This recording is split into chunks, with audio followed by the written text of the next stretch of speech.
मैं नेता विरोधी दल से आग्रह करता हूं कि वे इस विषय पर अपना पक्ष रखें। अध्यक्ष महोदय,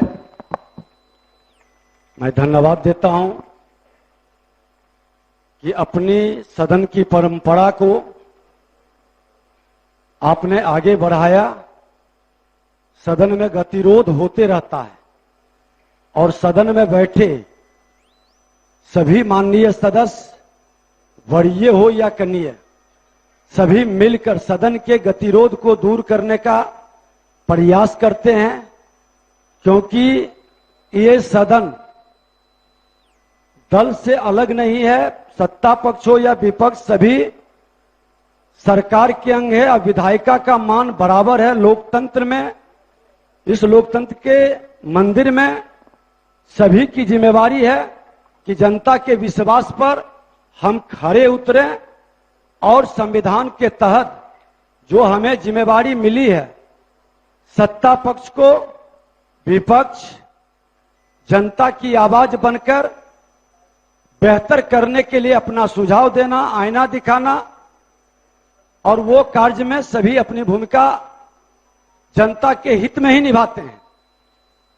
तो हम धन्यवाद देते हैं अपने सभी माननीय विधायकों को कि जिसने संयमित रूप से आपके आदेश के बाद बाहर हम लोग बैठे थे, लेकिन माननीय सदस्य, कुछ नए सदस्य ये भूल जाते हैं कि विधायिका की भी अपनी एक जमात और एक जाति होती है और विधायिका दल से बंधा हुआ नहीं होता है। विधायिका संविधान से बंधा हुआ होता है। इसका सम्मान और गरिमा सदन के अंदर भी और सदन के बाहर भी हमको मिलकर रखनी है और कोई ऐसी हल्की बात नहीं होनी चाहिए जिससे कि किसी को ठेस लगे। अध्यक्ष महोदय, आपको हमने अवगत भी कराया है कि इस तरह की व्यवस्था ये बदलते रहता है। आज धरना पर हम बैठे हैं, कल आप थे, परसों कोई और होगा, तो उसका भी सम्मान हो, क्योंकि लोकतंत्र की यही खूबसूरती है। और उसमें व्यवधान या उसका उपहास या उसका मजाक उड़ाना कहीं न कहीं हमारी उस मानसिकता को प्रदर्शित करता है। और ये एक चीज मैं कहना चाहूंगा कि कभी किसी के चेहरे को मत देखो, कभी किसी के चेहरे को मत देखो, उसके मन को देखो, क्योंकि अगर सफेद रंग में वफा होती तो नमक जख्मों की दवा होती।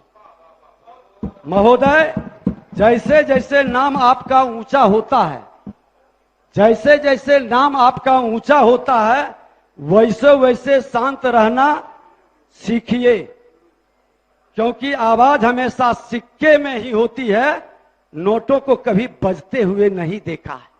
आप सत्ता में हैं और सत्ता की जिम्मेवारी बड़ी होती है। हम जब आसन पर थे तो सत्ता पक्ष के लोग हमसे बड़े नाराज होते थे। इस बात को याद रखिए, क्योंकि सत्ता के संरक्षक मुख्यमंत्री भी बैठते हैं, लेकिन प्रतिपक्ष के संरक्षक आसन होता है और अध्यक्ष होते हैं। प्रतिपक्ष में खनक हो सकती है, लेकिन रुपया को शांत रहना चाहिए, यह आग्रह रहेगा। और हमने तो कल ही कहा था महोदय कि कोई भी सदन की गरिमा न गिराएं, हम प्रतिवाद करेंगे, अपनी बात को रखेंगे, अध्यक्ष से निवेदन आग्रह करेंगे, जो अधिकार मिला है उसके द्वारा हम लोकतांत्रिक पद्धति से विपक्ष की भूमिका निभाएंगे। और इसीलिए आग्रह किया था कि अगर जो किसी को गाहे बगाह उत्तेजना में सदन की गरिमा को कभी भी ठेस लगे, तो निश्चित तौर पर यह परंपरा रही है, खेद व्यक्त कर करके, दुख व्यक्त कर करके कई बार अवरोध पैदा हुआ है, उसका समाधान किए हैं।